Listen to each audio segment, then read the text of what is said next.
Well, welcome everyone who's Zooming into this meeting, WebExing in.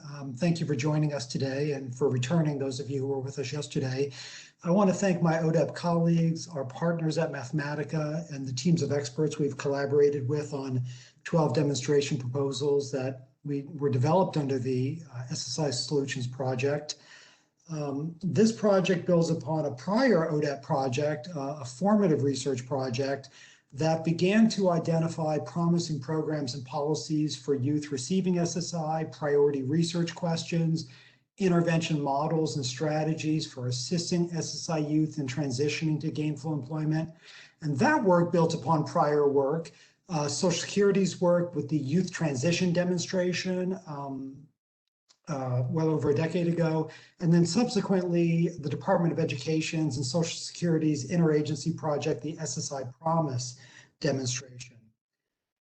The current project that we're going to be discussing today also complements an independent project that was analogous to this project, and that was the SSDI Solutions project. And that developed a variety of ideas for demonstrations and policy changes to improve the disability insurance program.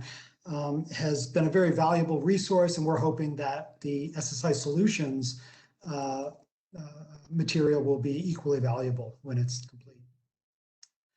The way we began this project, again, based on the groundwork that had been laid in the previous project, is we solicited proposals from a variety of experts who were knowledgeable about SSI youth transition issues, whether they be economists, vocational rehabilitation specialists, youth service professionals, other sorts of experts.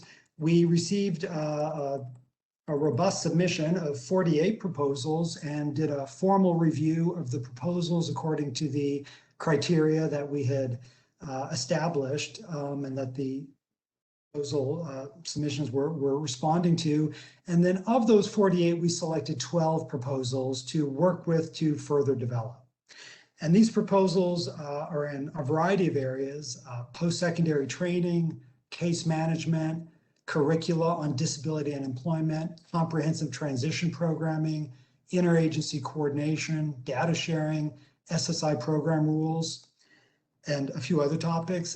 The authors of these 12 proposals received technical assistance and consultation as they've developed their ideas over the past year. This has resulted in a breadth of proposals that provide a range of approaches, options for pilot projects, demonstrations, evaluations that could improve the employment outcomes for youth participating in the SSI program. Mathematica has been a valued partner in this work. Their expertise, their collegiality has been essential to project success. So it's been an effective collaboration and really a rewarding collaboration. I hope they would agree with that. Truly a team effort. So thank you again. I'm going to turn it over to ML at Mathematica.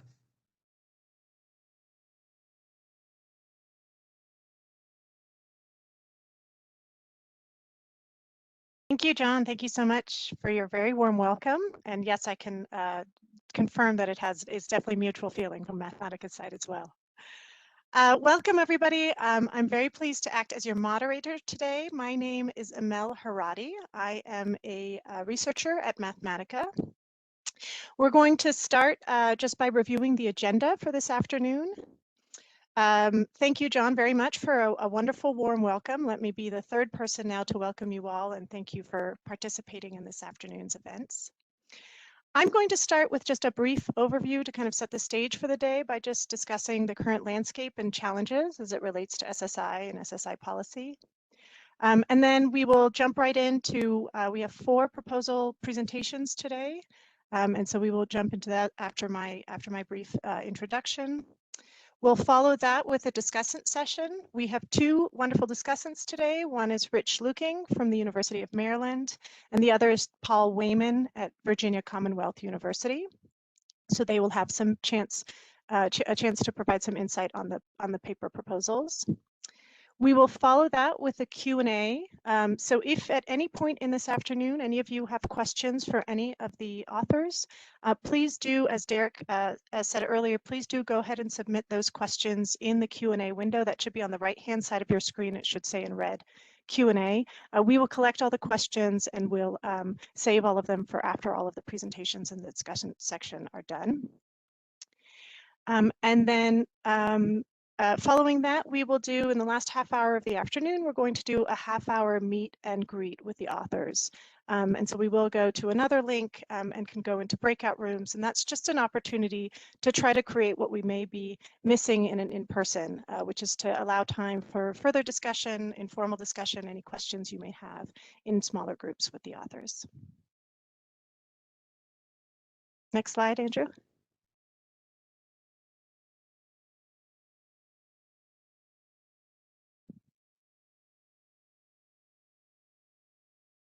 Andrew, next slide. There we go. So as I mentioned, I wanted to just sort of start by setting the stage for today and speaking just briefly about some of the challenges and the landscape related to SSI policy and also the experiences of youth receiving SSI and their families. For those of you who attended yesterday, this will be very similar, but I know there are a number of new joinees for today, and so I want to make sure that we cover this material. So for those of you who were here yesterday, this will be my best Todd Honeycutt impression, who gave this yesterday. So why focus on youth receiving SSI? Well, we know that almost 1 million youth between the ages of 14 and 24 receive SSI annually. And in addition, more than 200,000 youth of the same ages apply for SSI every year.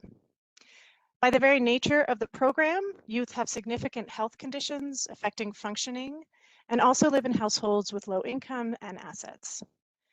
And these are considerations that are often not just restricted to youth, but tend to extend into adulthood. So approximately 2/3 of youth receiving SSI as children go on to also receive SSI as adults. Next slide.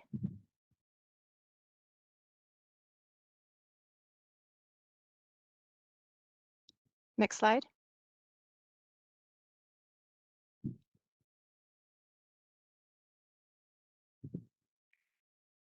Youth receiving SSI face unique challenges in transitioning from childhood to young adulthood. Some of these challenges may include inadequate preparation for post-secondary education and employment. Youth and their families may navigate a service system that can feel uncoordinated or disjointed. They may also lack information or awareness about some of the services offered and available to them. Families and youth may also encounter limited or delayed access to services, such as waiting lists. And finally, there's relatively limited use of evidence-based practice in this domain.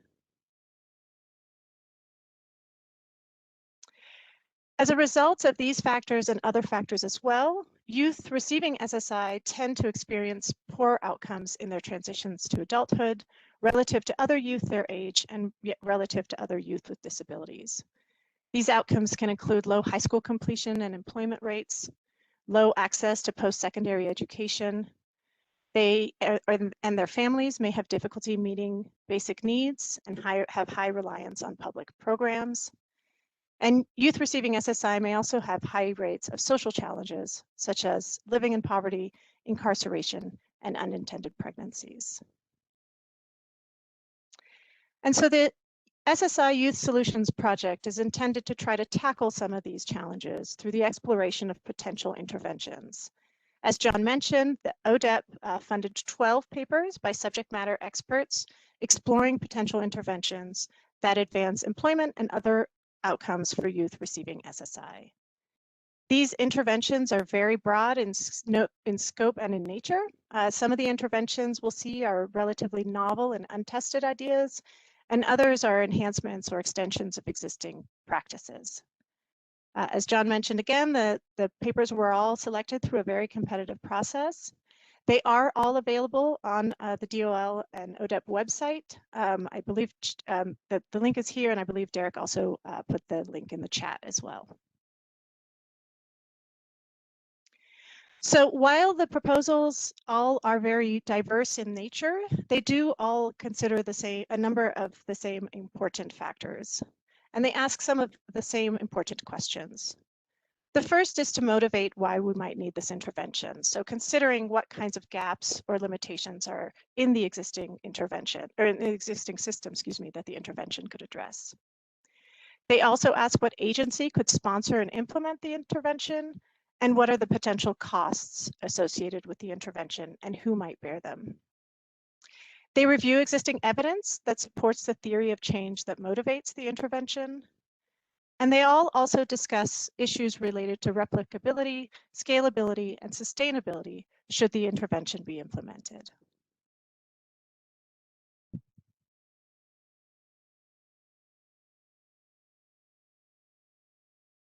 So in addition to considerations related to policy and implementation, all of the papers do touch upon considerations related to diversity, equity, and inclusion. These include thinking about the establishment of culturally appropriate or inclusive service models, establishing planning and services that are person-centered, and increasing and ensuring DEI efforts into infrastructure, delivery, and evaluation. Next slide, please.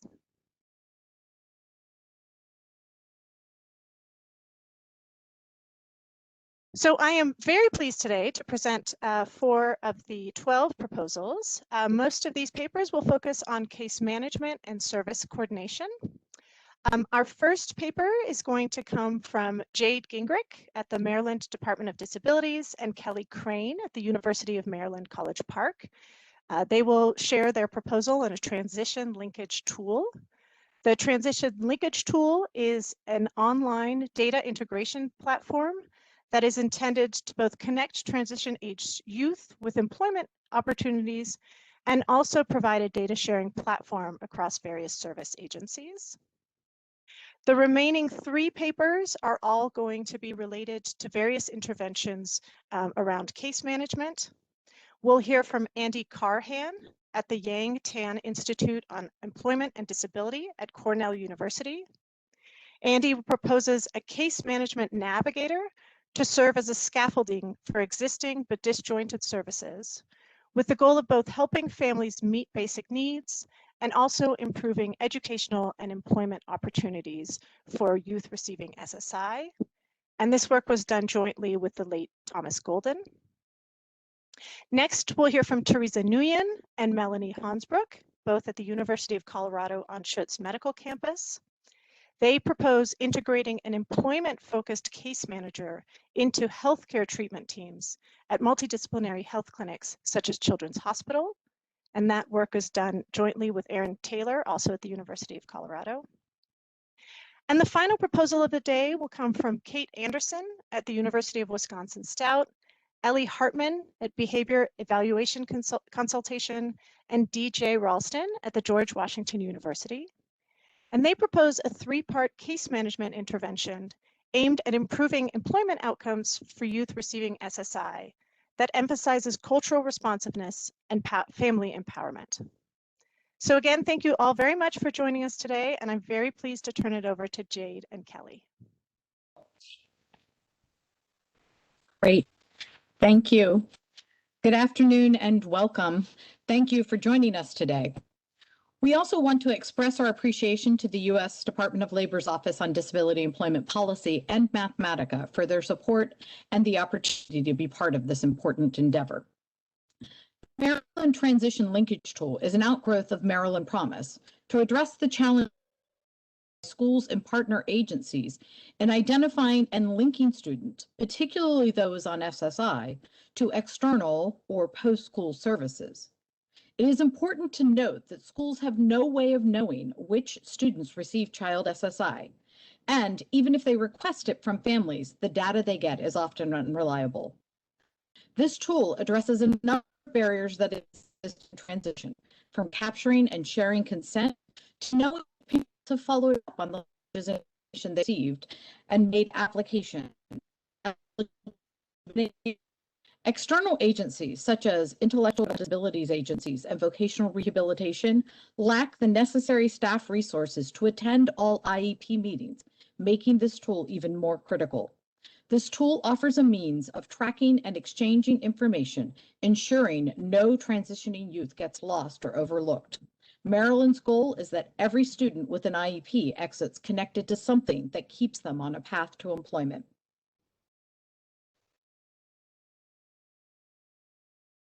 This next slide is a visual representation of the current prototype currently in development in Maryland. It is very detailed, so I would encourage you to take a deeper look at it in our paper online. The vision is to add additional external partners, such as labor, going forward. The Maryland State Board has approved this tool as a means of meeting the Every Student Succeeds Act requirements, meaning it will be required of all local school systems. Our paper explains how this tool could be further expanded to child SSI recipients to improve their linkages to employment services as well. So as Jade mentioned, we are interested in expanding the linkage tool prototype to identify youth who are receiving SSI or who are at risk of receiving SSI so that we can connect them to services to improve their competitive employment outcomes and become financially independent. Targeting this population is important. As you heard, there are almost 1 million transition-age youth nationally who are receiving SSI benefits. What we know about these youth is that they've been enrolled in the federal benefits program for a relatively short period of time, and that they do express a desire to escape poverty and pursue careers. We also know that about 25% of these school-age youth are not on an IEP or a 504. Therefore, they are not receiving services delivered through publicly funded special education, nor being connected to other transition services they may be eligible to receive, such as vocational rehabilitation. These youth are at a critical point in their career development and beneficiary stage. We believe this is the right time to connect SSI youth recipients to the right services to help them achieve employment and financial independence. So the transition linkage tool is designed to address long-standing barriers faced by youth SSI recipients and your families. And you heard ML talk about a couple of those. One of the major barriers cited in the literature and our tool will address is the fragmentation of youth serving systems and the lack of information sharing. Our tool will help address this barrier by systematically collecting and directly sharing information on student services and outcomes between schools and their transition partners. The linkage tool is not intended to be a system for case management, but rather a tool to facilitate accountability and coordination of services. As an accountability tool, it captures student-level data so leadership can determine where there might be gaps in services or where services might be more effectively delivered, especially those services as it relates to work experiences. As a coordination tool, it enables the sharing of data between schools and other transition partners on potentially eligible and commonly served students, so that together all these partners can more effectively apply their respective resources on the behalf of students. As you heard Jade say, we are also exploring how this tool can make schools and their partner agencies more aware of students who are receiving SSI or at risk of receiving SSI, and thus connect them to appropriate services. Another barrier our tool seeks to address is the uneven access and utilization of transition services, again, including those work-based learning experiences and competitive integrated employment. Overall, our tool promotes a holistic and person-centered approach to addressing student needs. As we know, data related to transition services, including work experience, is often spread across schools and multiple agencies. The linkage tool will collect, store, and share data in a single place. This will allow state and local partners to better understand the students' transition experiences and determine technical assistance needs, ultimately building capacity at the local level to serve all students, including youth who are receiving or at risk of receiving SSI.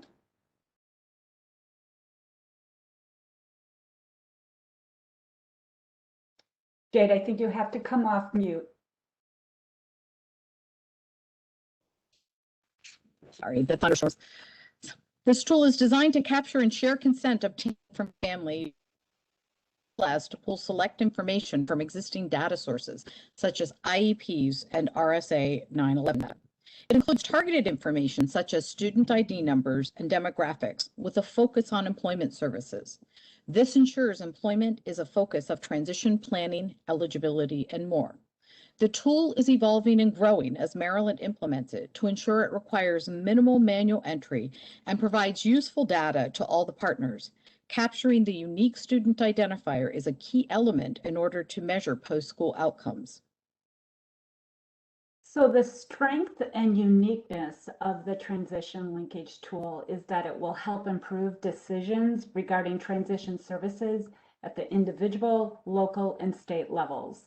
For example, at the individual level, the transition linkage tool is designed to help students and their families better navigate systems and connect them to the services in which they may be eligible to receive. At the local level, the transition linkage tool enables schools and partner agencies to access individual student service data across agencies and over time, allowing them to identify service patterns that yield more positive post-school outcomes, including competitive integrated employment. And state policy leaders can use the aggregate data derived from the linkage tool to make decisions regarding resource allocation and service improvement. Because not all child SSI recipients have or are eligible for IEPs, there is no mechanism to identify them and connect them to employment services. However, this linkage tool could serve as such a vehicle if SSI data could be shared at the state level. It could also serve as a strong mechanism for interagency coordination. Federal partners could encourage that their funds be used at the state level for such an effort. All the transition partners should contribute, since all can benefit from such an effort. Over the past several decades, there have been a number of federal changes to improve post-school outcomes for youth with disabilities. However, there is still no means of systemically capturing and sharing data that tracks and measures outcomes while ensuring students' linkages to post-school services, particularly for youth on SSI. The transition linkage tool is an intervention that addresses some of the more significant challenges that exist and ensuring that all youth with disabilities, including those on SSI, exit school on a pathway to employment.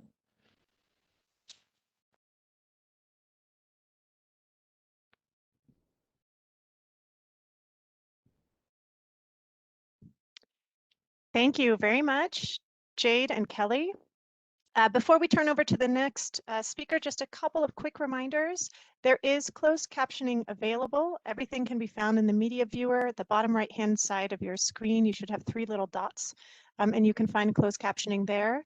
And then I will just remind the audience, you are welcome to submit questions to the authors at any point. Also in the media viewer, you can use the Q&A and just submit questions to all panelists. And now I'm pleased to invite Andy Carhan from the Yang Tang Institute on Development and Disability at Cornell.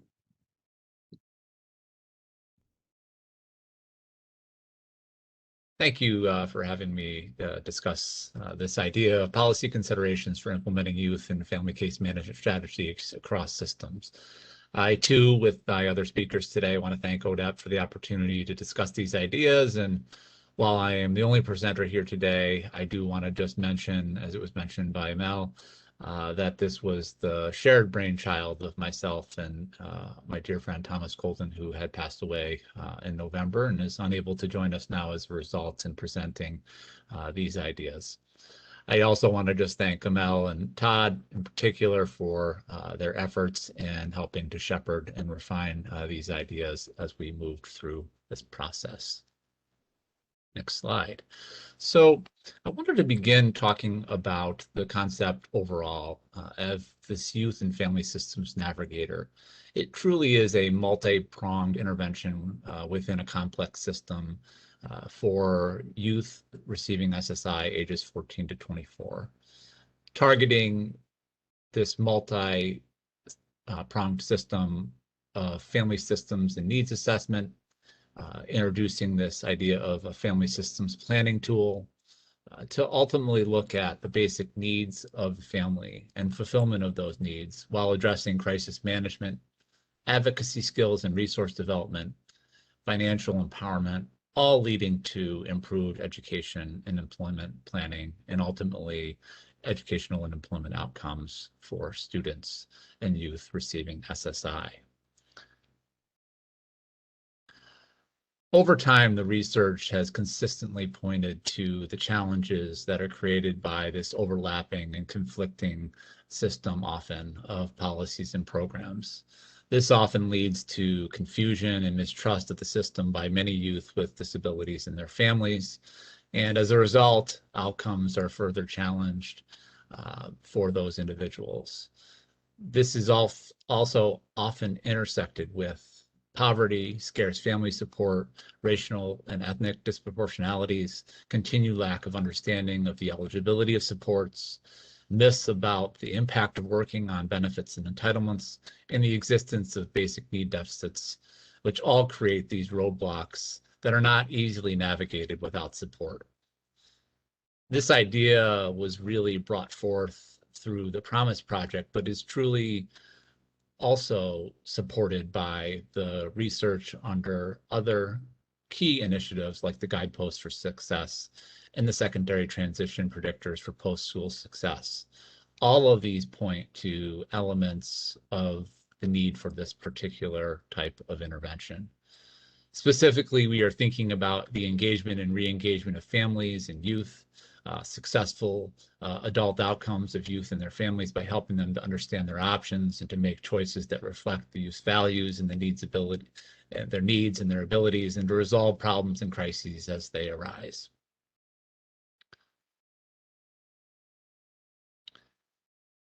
This all begins with a family systems assessment. And as we think about that assessment, what typically happens in our service system now is a singular look at an individual's needs and not always looking at what the total family system's needs are. And this truly needs to include an exploration and consideration of the family culture, their values, their norms, their attitudes and beliefs about education and employment. Those thought processes then lead into this family systems planning process, where a developed comprehensive plan can address individual and familial barriers that are identified during that assessment process, all driven by what the needs of the family are and what the needs of the individual are. Basic need fulfillment truly is one of the things that often is a barrier to families and individuals thinking about work as an outcome. We identified this particularly in the Promise work and the Promise projects nationally, that identifying the needs and making connections within the community to these basic needs, services, and supports is critical to helping people think about the options of work.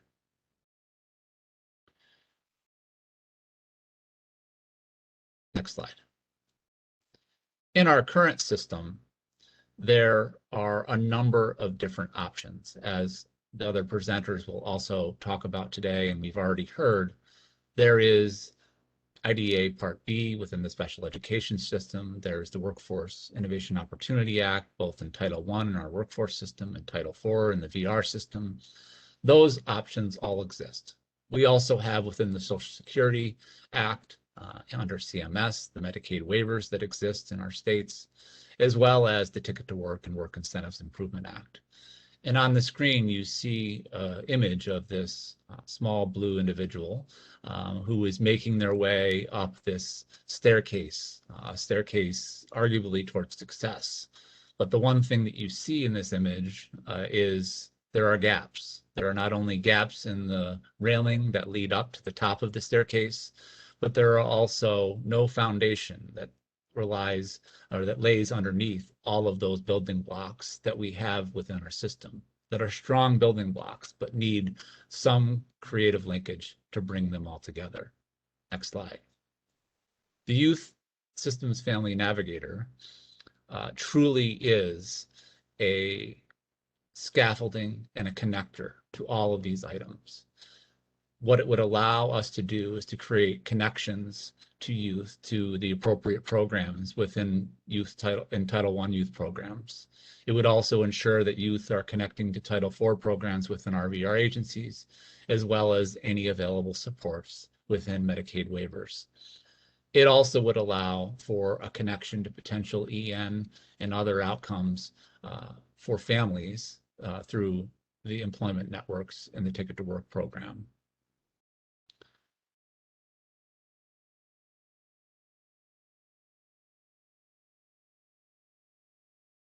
A key piece of the intervention is also support with the financial empowerment and planning for youth and families. What we recognize is that this is also a significant barrier that is often put up as the #1 reason for why families do not want to move forward is around the insecurity and misunderstanding of how benefits will be impacted by work. And so having this intervention be available to include that rich benefits advisement and financial planning for the family, to be strategically thinking through not only the impact for the individual, but the impact on the family, and whether it has an impact not just on any cash benefits that may be coming into the home, but energy assistance, home assistance, any of the supports that are there to support the family. It also critically involves this navigation of pre-employment transition services, helping youth gain access to career pathways, to education, both in the secondary and post-secondary environments, and ultimately employment, which not only serves as an entree into a brighter future, but a stabilizing force in that family unit. Next slide. The strengths of this model are quite simply to address this long-term systemic gap that exists and provide equity within the system, which often does not have the equity that we all desire. It also creates that scaffolding connectors that we know are not always in existence within our systems. It builds strongly on the previous research related to transition, as I had mentioned, around the guideposts and the post-secondary predictors and what we learned in Promise. And it provides a holistic familial model. And it does that with a reasonable cost benefit, which is critical for all policymakers. But some of the limitations not to be ignored is that state requirements to uniformly do this in a way that is implemented with fidelity using the 1115 demonstration waivers is not a task to be taken lightly. And requirements around doing that and doing it with fidelity would be a challenge. Utilizing the current SSA demonstration authority to develop and institute a youth ticket program is also something that would be a challenge. It's something that has been talked about in circles for a number of years now, and we have not yet achieved that goal. And so I know that that would be a challenge as we move forward in thinking about this structure and how to fund and support this within states. Also, creation of an additional role in an already complex system does have a potential risk of adding yet another player into a situation where there are already a number of individuals and lives creating potential confusion. And the family systems approach does not always align with the singular focused system approach that exists in our system. Next slide. But in conclusion, I would argue that this really is a strong intervention to address those gaps within our systems and provides a system with foundational principles to ensure an individualized approach that's culturally, racially, and ethnically sensitive and sensitive to the socioeconomic and other systemic factors that we know are impacting youth and their families. And it builds upon the sound research with the promise of scalability and broad impact across our country. Thanks.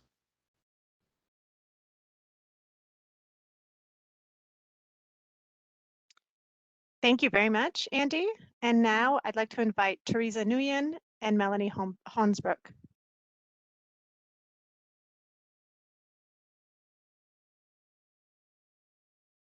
Good afternoon, everybody. First, we want to thank all of you for taking the time to come and listen to our presentation and our intervention that we've developed. A sincere thank you to ODEP for this opportunity and to Mathematica for all of your support and technical assistance during this project. My name is Teresa Nguyen, and I will be presenting on today's topic with my colleague Melanie Hansbrook, who is also a partner in this project. We'd also like to acknowledge our co-author, Erin Taylor, who couldn't be with us here today.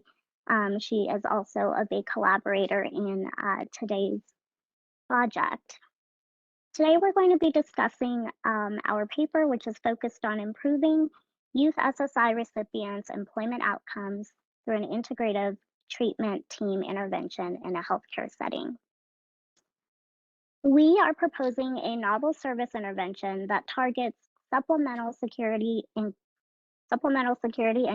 or SSI, youth recipients starting at the age of 14 who are also receiving medical care for their disabilities in multidisciplinary clinics that use an integrated medical treatment team approach.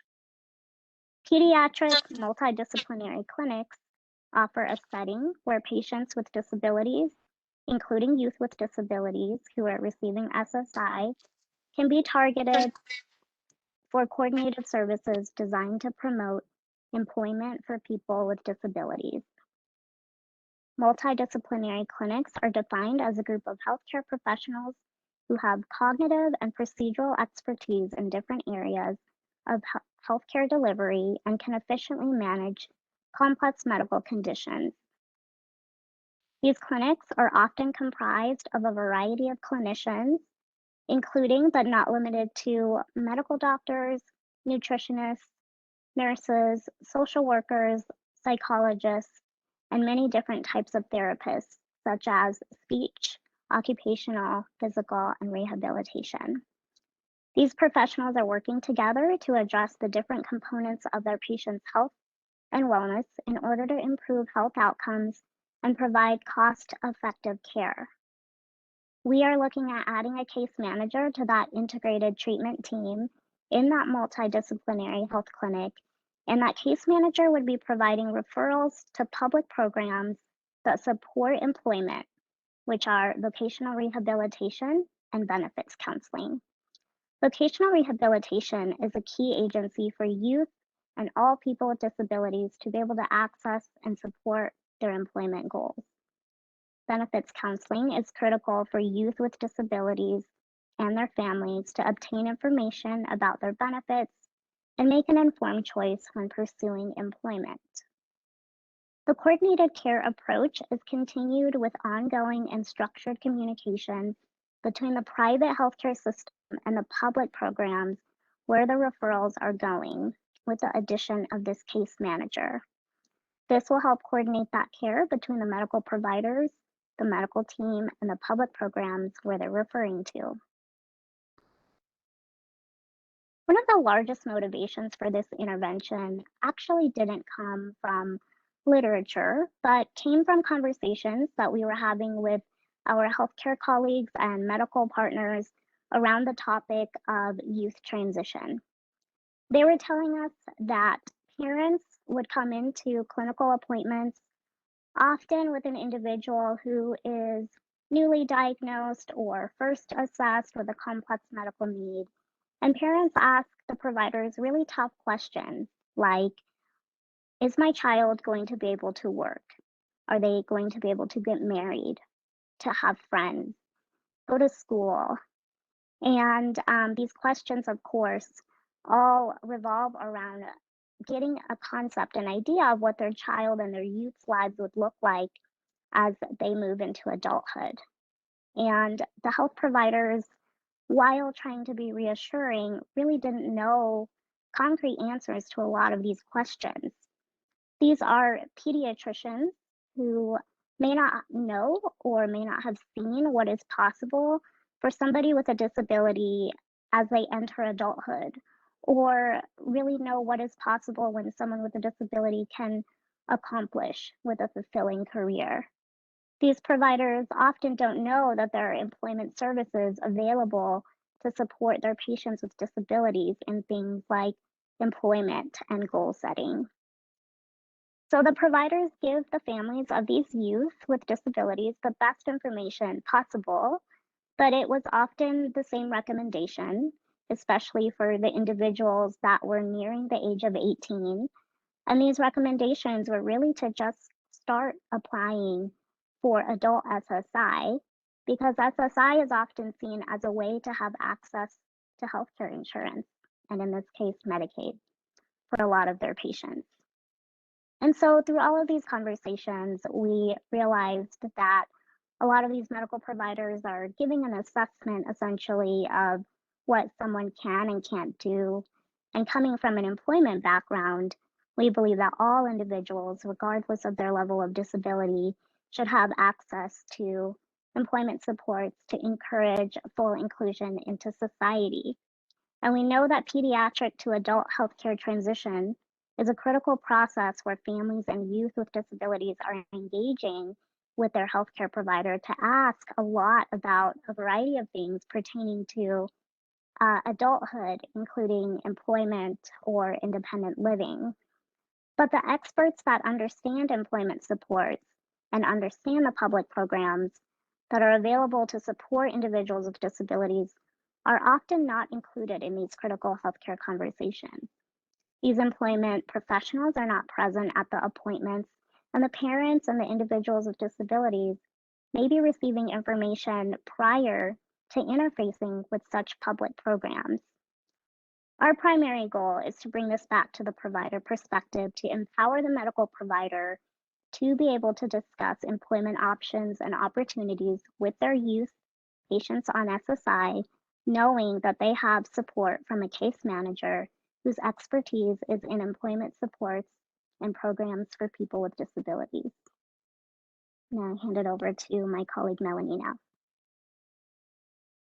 The key interventions or key features to our intervention, first is how our integrated treatment team would look. And that would include medical specialists and providers, those trusted individuals providing that level of care.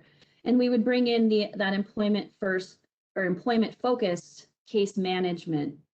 The integrated treatment team would then have that focus on employment, and there would be employment questions at all appointments. Another key feature is our case management, using the successful features that were used in the PROMISE initiative. Service referrals and assistance would be happening with that case management, and there would be follow along with monthly check-ins and care coordination. Next slide, please. We also have training, and training would be in employment first principles and philosophy for medical providers and case managers. Employment first really supports the idea that anyone and everyone, regardless of disability or severity of disability, is employable and can be employed, and employed in the career of their choice, and employed in a way that they're getting competitive integrated payment. And we also have cross training that would be happening between medical providers and our community employment partners as well. And that was going to increase the knowledge of that competitive integrated employment, what that is, and what employment supports are out there, including vocational rehabilitation and benefits counseling, and increased coordination between the private healthcare providers and the public employment providers. We would have community partnerships as well. I'm going to continue to speak to the last slide. And those would include vocational rehabilitation, as Teresa had mentioned, and that is obviously a key agency that's positioned to support employment for people with disabilities. And then benefits counseling, which addresses those fears, insecurities, and concerns that many families have about mixing work and benefits, losing medical coverage, losing cash payments, losing eligibility. Because benefits counseling is a key piece in having that true informed choice in anyone's pursuit of employment. And youth and employment with that access to benefits counseling would know as they continue in their employment journey, where to continue to get the full and correct information. We would also have a community partnership with education, and that would be able to help get people more adequately prepared for post-secondary education and employment. Because during adolescence and young adulthood, the transition from secondary school to post-secondary school or education and ultimately to independent and community living is challenging. Transition within and between those systems can be confusing and difficult for youth and their families to navigate. Medicaid is also an important community partner because Medicaid is key given the complexity of disability and the potential need to remain on Medicaid to assist with high medical costs. People might be more likely to seek those adult SSI benefits and remain on SSI indefinitely if that's that perception. The potential for the intervention, our intervention to be adopted and sustained could also be enhanced if that intervention's case management services could be billed under Medicaid, potentially under Medicaid state waivers. Many case management services are currently included in Medicaid fee schedules, and the approval to bill for those services would contribute to sustainability and replicability in other settings and other states. Next slide, please. Melanie, Yes, just jumping in to say it's 10 minutes, so if you can wrap up in the next couple minutes. I will do that. Thank you so much. The strengths of our intervention are the coordinated care and comprehensive employment related referrals in a trusted setting. That healthcare setting is that trusted setting for our families and youth. Expectations will be set early and set indefinitely for employment starting at the age of 14. And that would include expectations by the medical providers and by the case managers under those Employment First initiatives. We also have the targeted case management with check-ins, which is shown as effective for transition age youth. And we do have limitations. Our limitations could be the lack of community work incentive coordinators and community partner work incentive counselors who are certified to provide benefits counseling under the Work Incentives Planning and Assistance Program and other funded streams. And then lastly, a last limitation is the integrated treatment team coordination could be difficult to initiate and also to sustain because it requires these multiple systems and multiple systems to align and collaborate across settings and specialties. And with that, our contact information is on the next slide. We encourage you to reach out to us. And again, thank you, and we'll pass it back.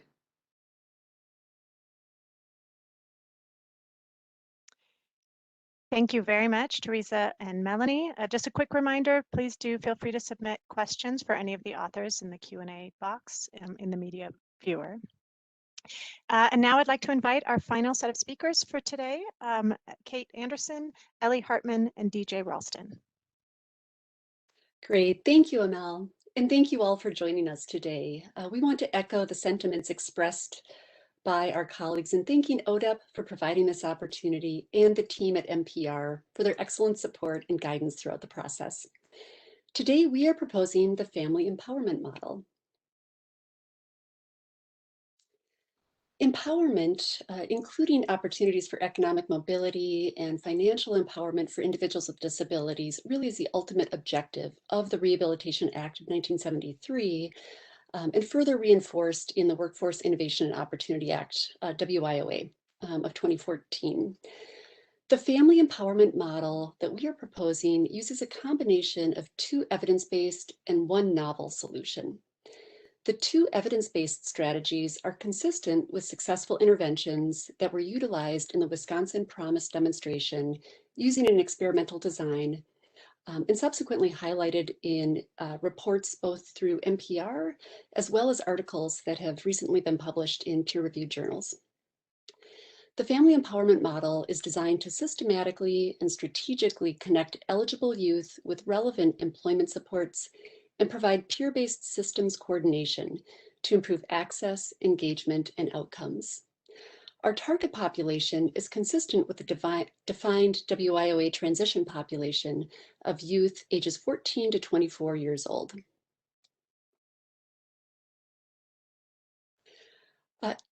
At the heart of this, teenagers with disabilities represent a large untapped talent pool. However, in considering this, there are multiple contextual issues involved, starting with poverty.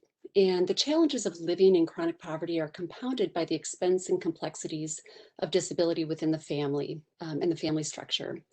And in fact, stressors associated with experiencing chronic poverty across more than one generation are now recognized as trauma indicators.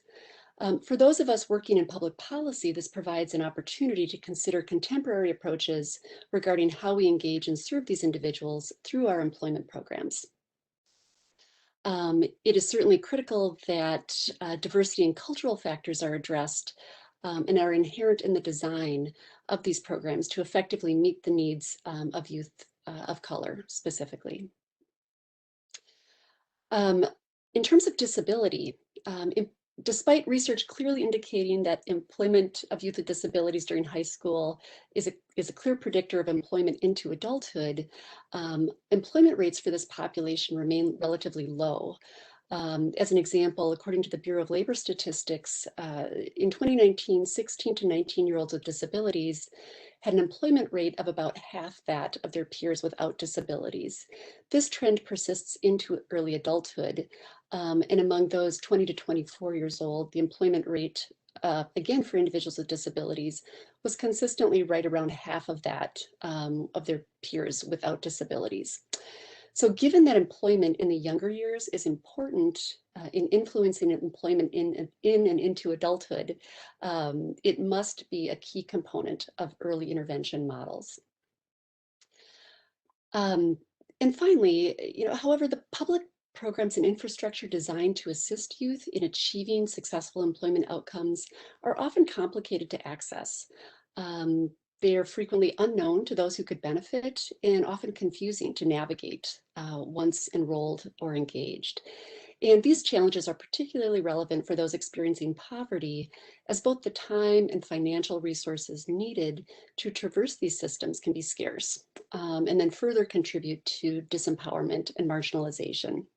So despite the availability of a wide variety of services and supports, including post-secondary transition plans that are often included in individualized education programs, IEPs, and pre-employment transition services through WIOA, many youth receiving SSI and their families remain disconnected from these resources.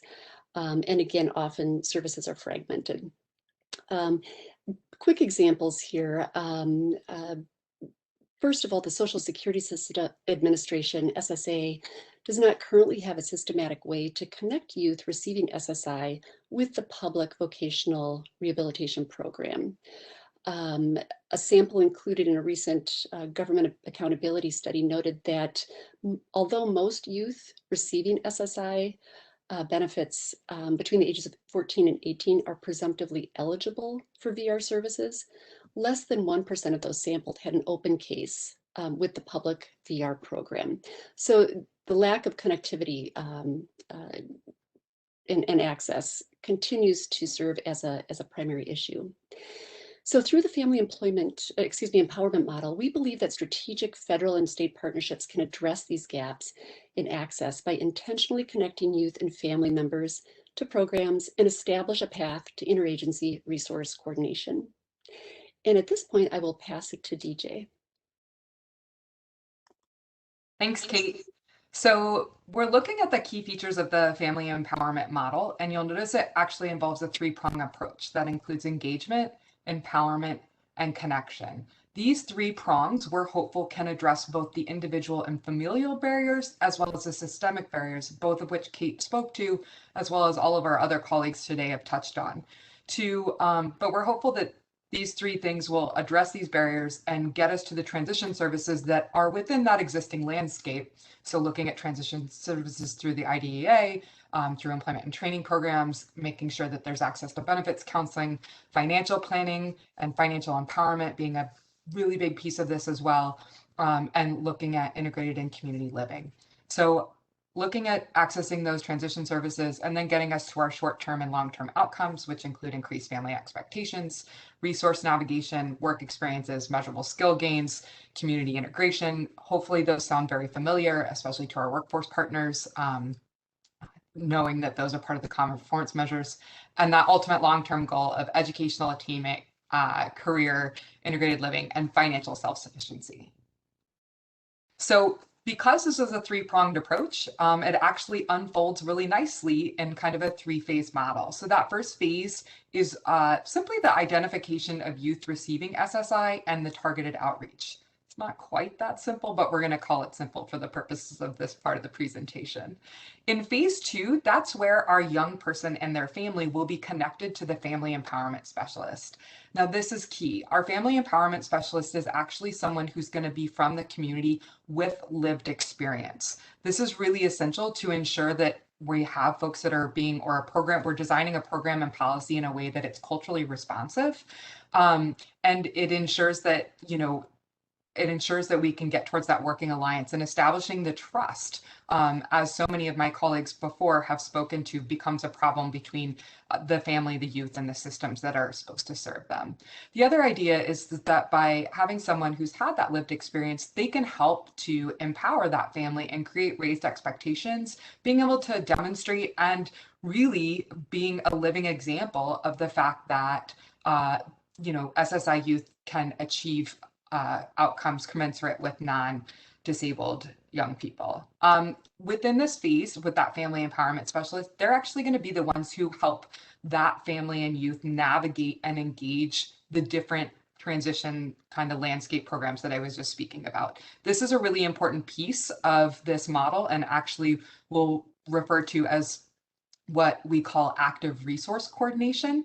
And that active resource coordination really is the kind of co-constructed emergent approaching and engagement of our services, of our existing service landscape. That gets us to phase three, which is the integrated resource team model. The integrated resource team model is simply a model that's family and youth centered, that ensures that all of those resources and landscape or the transition services are available and coordinated in a sequence of services that makes sense to get the youth and their family to their outcomes. There are some key factors here. They include identifying the youth who is receiving SSI benefits. We do need to look at interagency collaboration. This is a big commitment, especially when we think about data sharing and the braiding and leveraging of resources. There does need to be a commitment to training and supporting the family empowerment specialist and the integrated resource team. So the organizational home for that family empowerment specialist will be really important for that. Finally, we want to ensure that there's quality assurance checkpoints at key transition points to promote engagement and seamless support and ensure the cultural responsiveness of the model. Ellie? So as DJ mentioned, it's a culturally responsive model, not only through having the family empowerment specialist with the lived experience, but also the importance of the empowerment, and that training is a key component of training in diversity, equity, and inclusion, trauma-informed care. Kate talked about the importance of recognizing trauma, and also utilizing things like motivational interviewing, where you recognize the strengths that a person and their family have to the community, the value they bring to the community, and how to see those strengths and connect those the youth skills, abilities, experiences, and integrate into the community and ultimately into jobs in the community. And so it's not only this support to navigate the services, but that empowerment factor, raising expectations with the family, but also with the system as a whole, recognizing that we're currently in a position right now of labor shortage, right? We went from, and so how we're going to address that is to recognize those in our communities that can help fulfill that, and people receiving SSI, youth receiving SSI, their family members that can help fill that gap. And we got to recognize the strengths and the skills and abilities they have. So the training with the family empowerment specialists, with the integrated resource teams that includes those service partners is especially important in this model.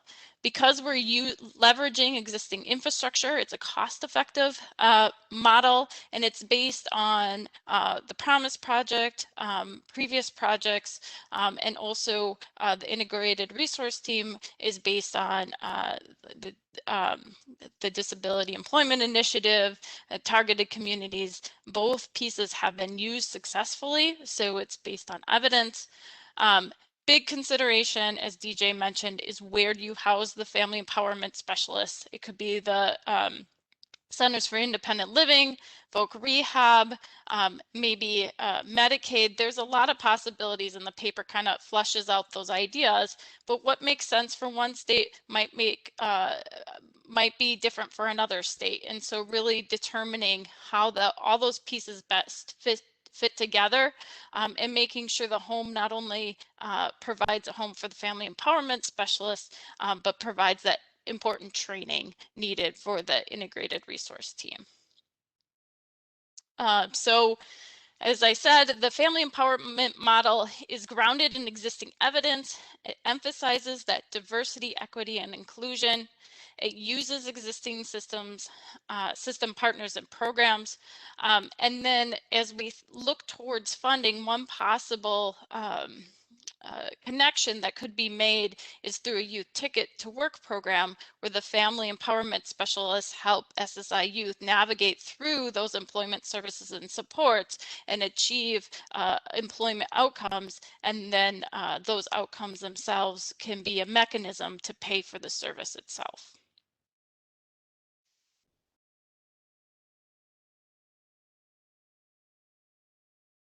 Well, thank you very much, Kate, Ellie, and DJ. That was wonderful. Thanks also to all of our authors for sharing your innovative ideas for advancing youth transitions.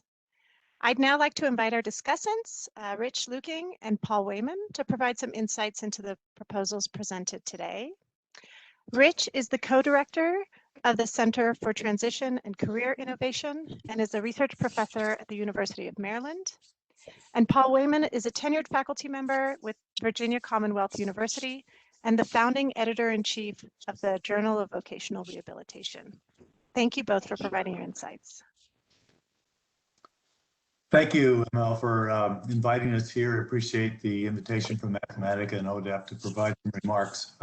So my job here is to provide some reaction to the presentations by Andy Carhan and by his late colleague, Thomas Golden, and also to comment on the paper presented by Anderson, Hartman, and Ralston. So what I'm going to do, Paul and I have just a few minutes to share our thoughts, so I'm going to try to make this brief, but for each presentation, I'm going to share what I think are some of the strengths of what they said, and I'm going to indicate some challenges that I've identified from what they offered.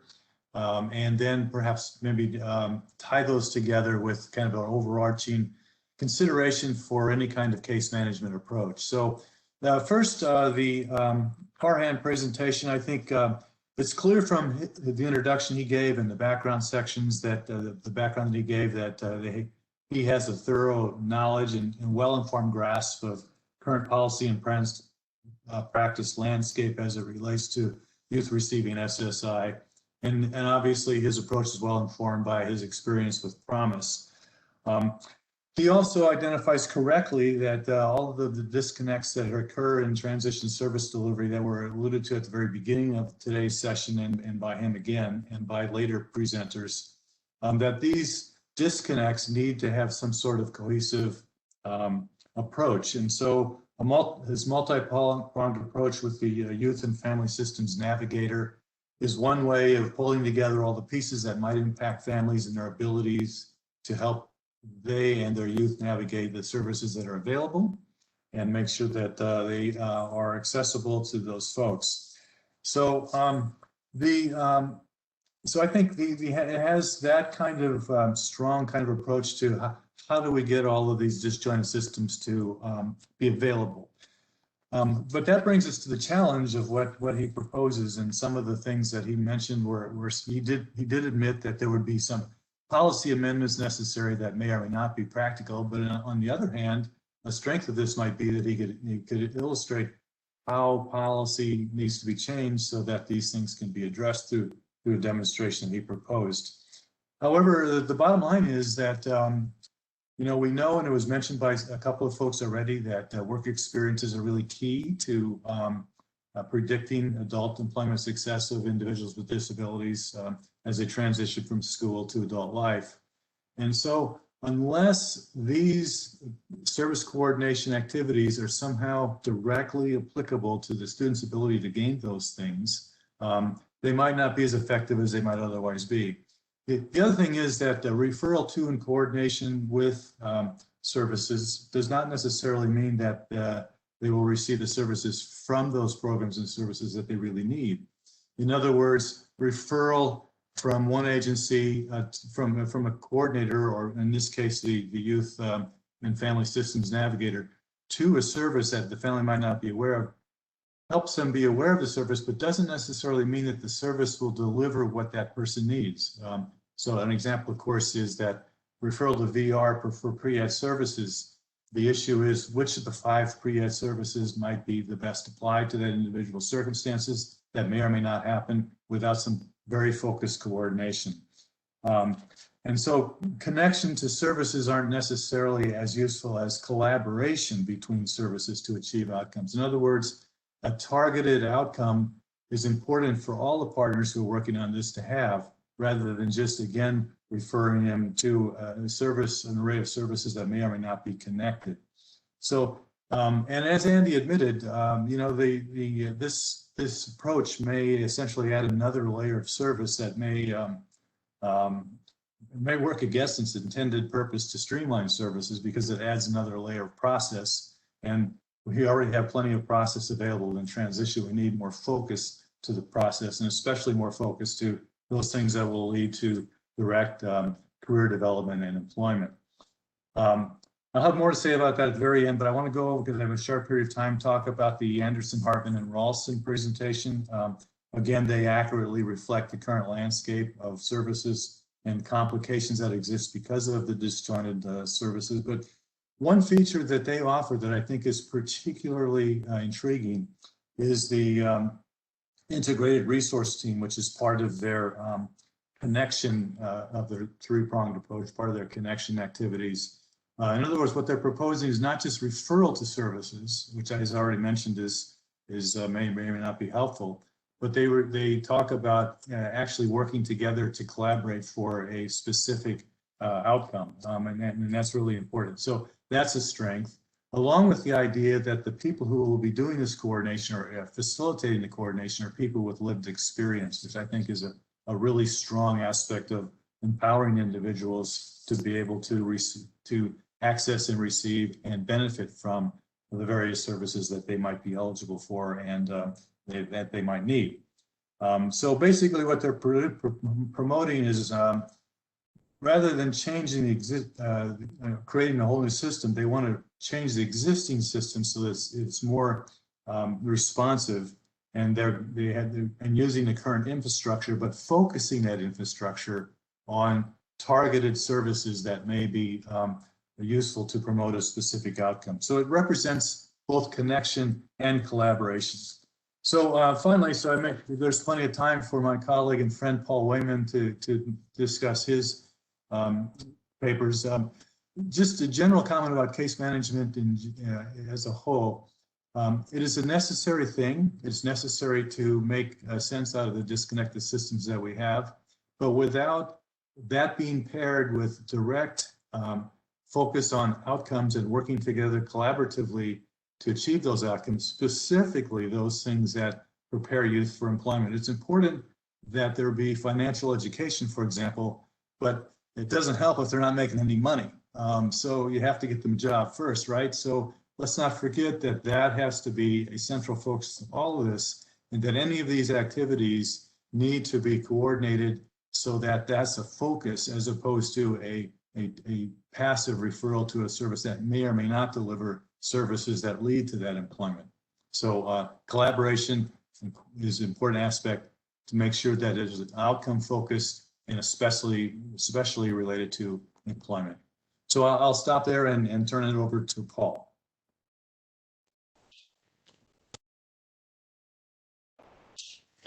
Hey, Rich, good to see you again, even if it's virtually. Thank you so much for being respectful of the time. And I'm going to just jump right in here and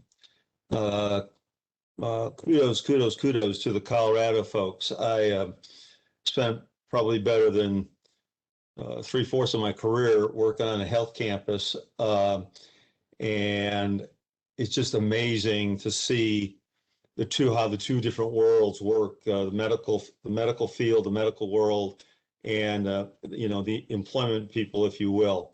So seeing that we have an intervention that is moving in the direction of trying to bring together these two kind of major service systems which don't really necessarily understand each other. You got kids with asthma, pediatric congenital heart disease, pediatric brain tumors, sickle cell. These are all kids that we were hearing from doctors that, well, what do we do with them now? And they didn't know. And so everything that our colleagues from Colorado said was spot on. I really, really liked it. I was very pleased to see that you were drawing so heavily on the PROMIS work. I've read a lot of the white papers on that, and then we published some stuff on it, and there's a lot to be taken from that. I think, again, the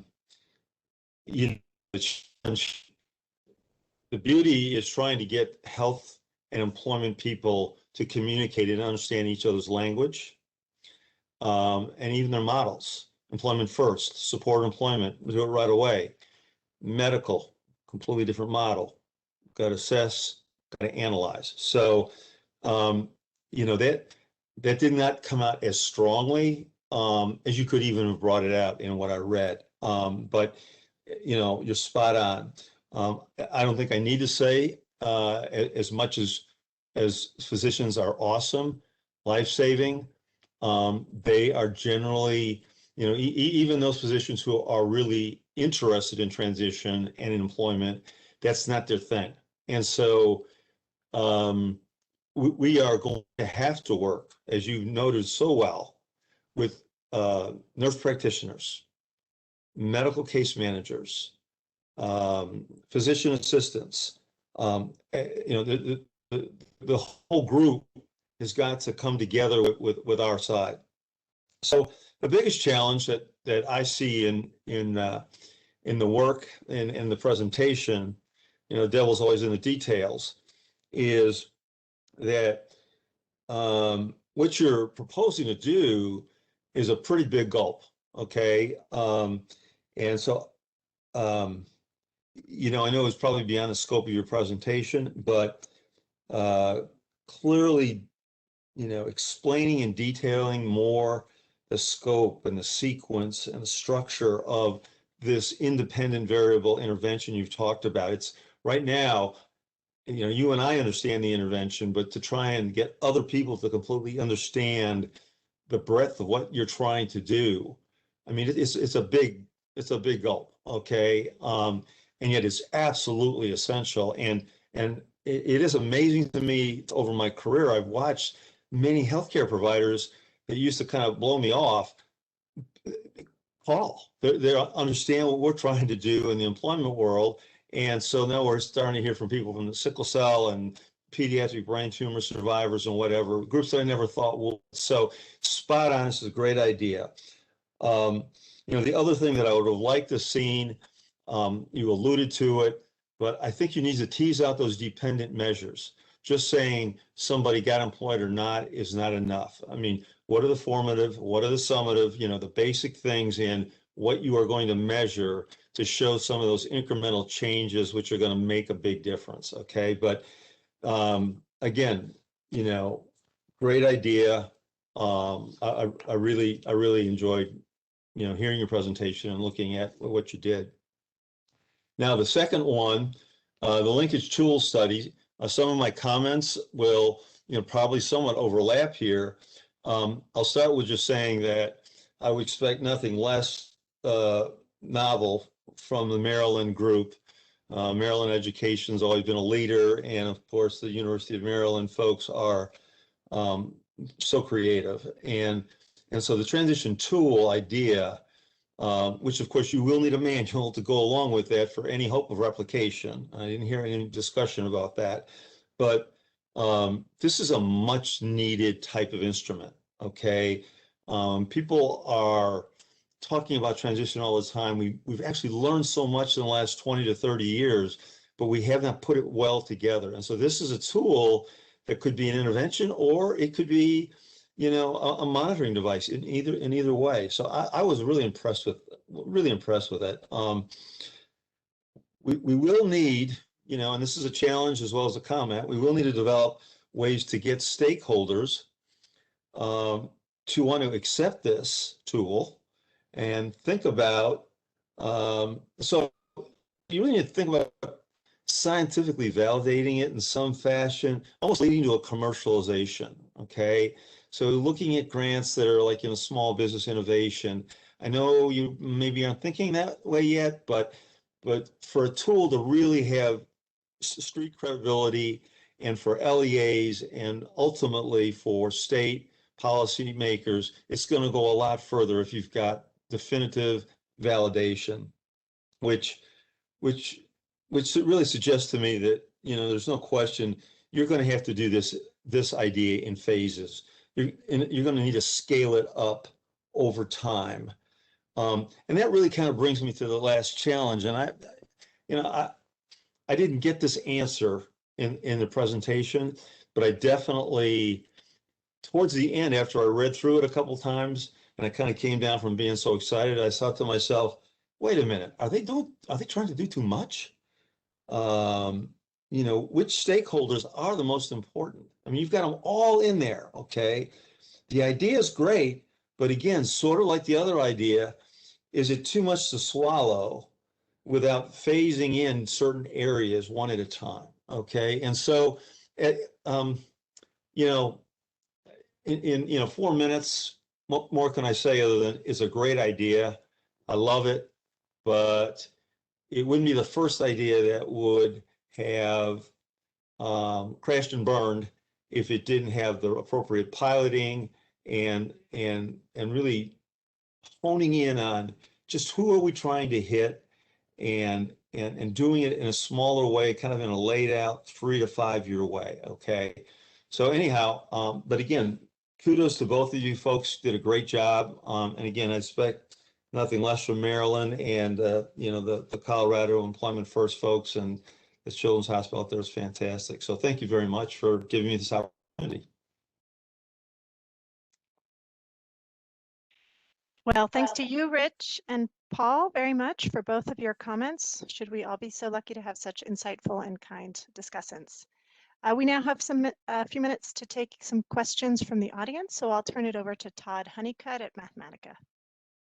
Thanks, Anil. Jade, the first question is for you. I think Kelly's already stepped off the call because she had a trip. Can you describe your experience so far using this tool in Maryland? What are issues with interagency coordination or family reactions? So we are, as Paul so adequately described, we are in a phase in process and piloting. And our initial pilots were with 2 of our local school systems. And the feedback was very much, it needs to be easy to utilize, really minimize the workload. So we've minimized the manual entry that was required.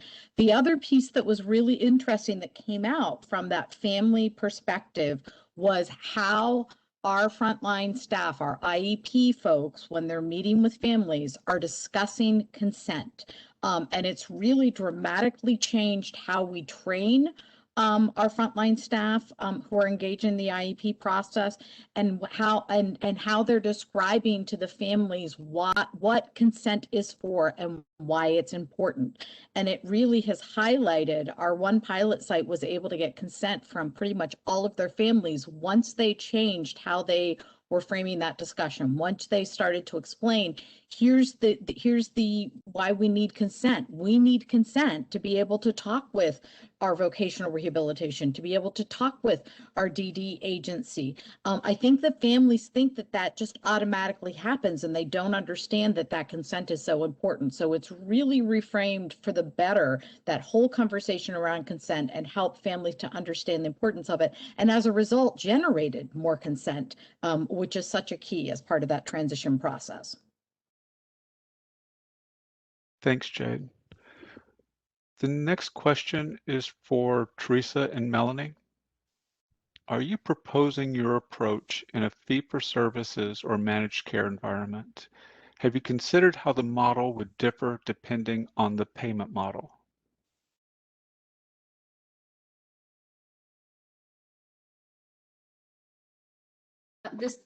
This is Melanie. We've looked at, or we're proposing, I should say, that the case management piece of our integrated team approach would be billed under Medicaid, under the Medicaid waiver is really what we're looking at. And we have not looked at differing models of service delivery based on payment model.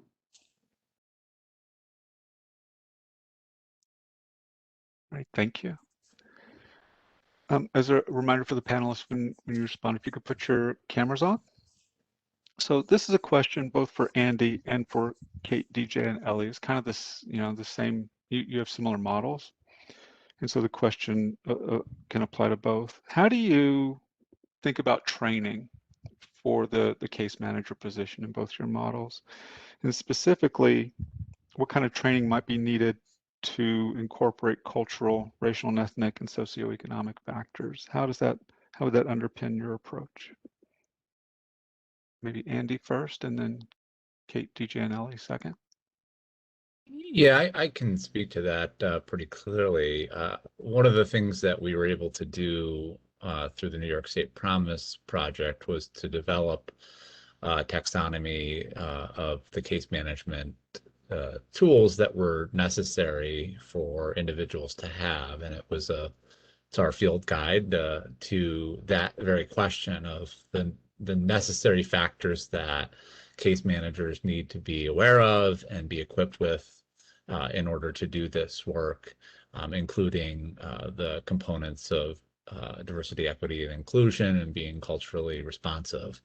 So that would provide at least a jumping off point. It certainly needs some additional refinement and updating with emerging research, since each and every day there's new things, and even what we've experienced in the pandemic and the adaptation of service delivery options, and some things that we've learned over the last 15 months here, I think would augment that tool well. But it would certainly be a jumping off point that I could see as a training guide, and it's what we use to train the case managers and the employment specialists in the Promise project.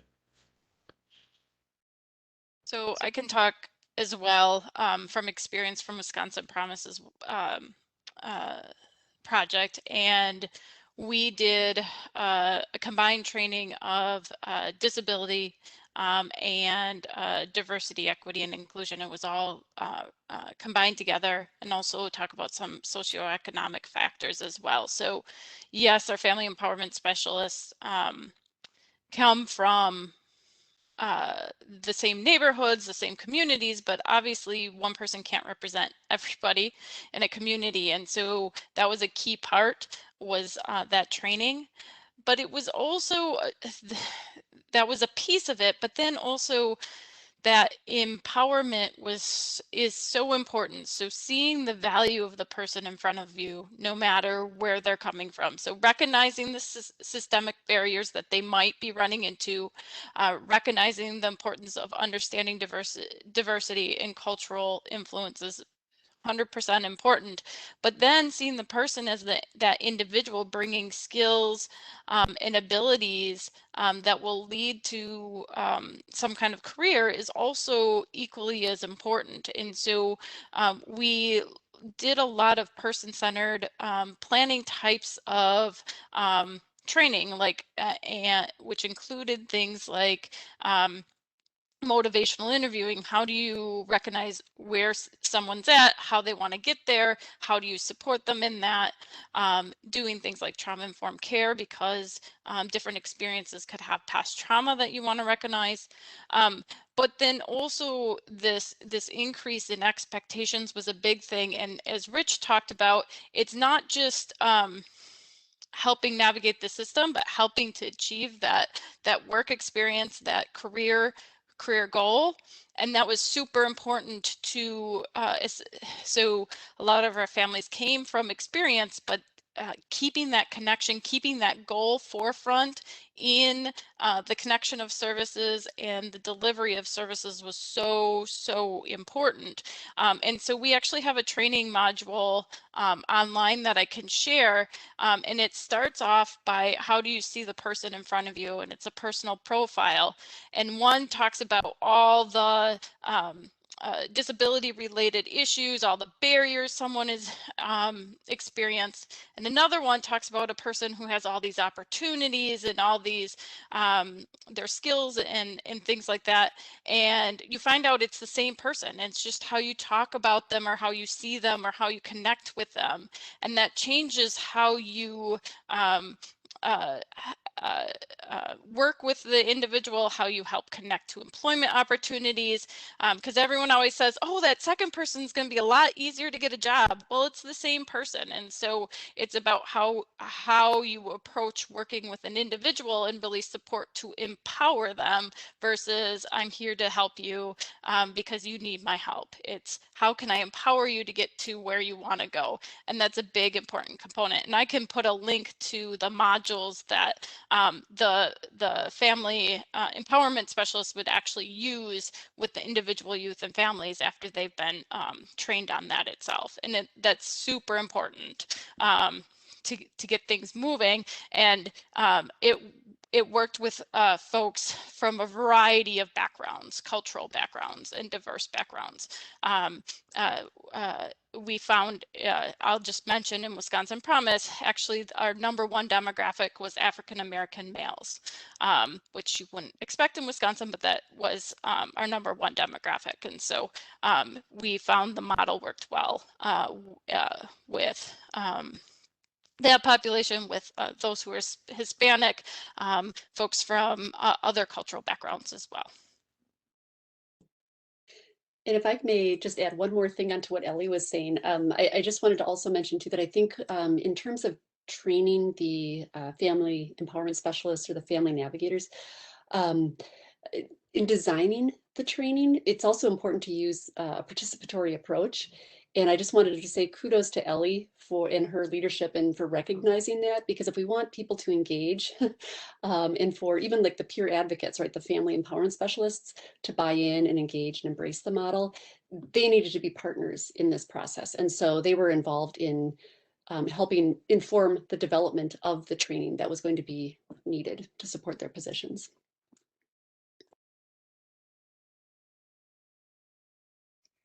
Thank you. Amel, that's it for questions, or at least the questions that we can get to in the space we have. Wonderful. Well, thank you all very much.